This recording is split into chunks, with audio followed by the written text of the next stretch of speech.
এবং যজুর্বেদের মন্ত্রের দ্বারা তিনি কর্মগুলি সঞ্চালন করেন।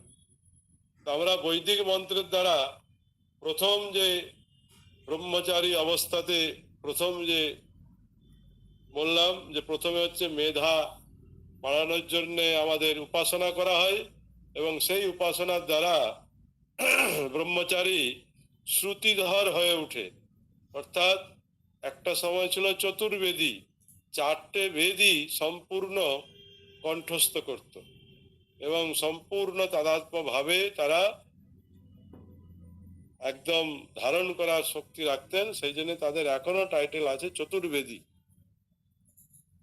আর যারা তিনটি বেদ, অর্থাৎ বেদকে ত্রয়ীও বলা হয়, যে বললাম ভাষা তত্ত্বের দিক থেকে যে যেগুলি গদ্যময় মন্ত্র সেগুলি হচ্ছে ঋক, যেগুলি গানাত্মক মন্ত্র সেগুলি হচ্ছে সাম, আর যেগুলি গদ্যময় মন্ত্র সেগুলি হচ্ছে যজু।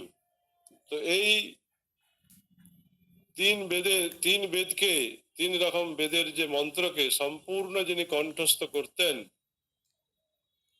যে শ্রুতিধর হতেন, তাকে ত্রিবেদী বলা হতো।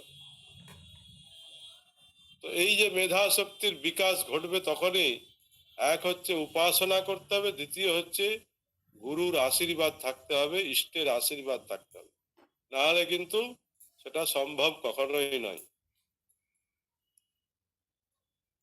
একটি বেদ সম্পূর্ণ মুখস্থ করতে কিন্তু 6 বছর টাইম লাগে।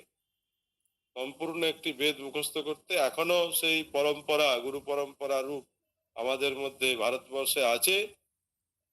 বেশিরভাগই প্রায় 95% লোপ হয়ে গেছে, 5% বেদ এখনো বেঁচে আছে। যা বেদ ছিল তার মধ্যে 5% বেঁচে আছে। তো তার মধ্যে এই 5% বেদকে এখনো ধরে রাখার প্রচেষ্টা এবং উদ্যোগ অনেক বড় বড় গুরুকুল এবং বড় বড় সংস্থা, বড় বড় আশ্রম তারা নিরন্তর করে চলেছেন, এখনো শ্রুতিধর আছে। এই যে আমি আপনার সামনে যে বসে আছি, আমি নিজেই গুরুকুলে থেকে 12 বছরে 2টি বেদ সম্পূর্ণ কণ্ঠস্থ করেছি। একটি হচ্ছে আমার নিজের বেদ হচ্ছে সামবেদী ব্রাহ্মণ, আমি সাম বেদ এবং সাম গান সম্পূর্ণরূপে কণ্ঠস্থ করেছি, এবং তার যে বেদাঙ্গ সেগুলিও সমস্ত সম্পূর্ণ পড়েছি, এবং তার সঙ্গে তারপরে 6 বছর পরেতে সম্পূর্ণ যজুর্বেদ, শুক্ল যজুর্বেদ, সেটিও আমি কণ্ঠস্থ করেছি তো গুরু পরম্পরা রূপে। তার পরবর্তীকালে আমরা যার যেমন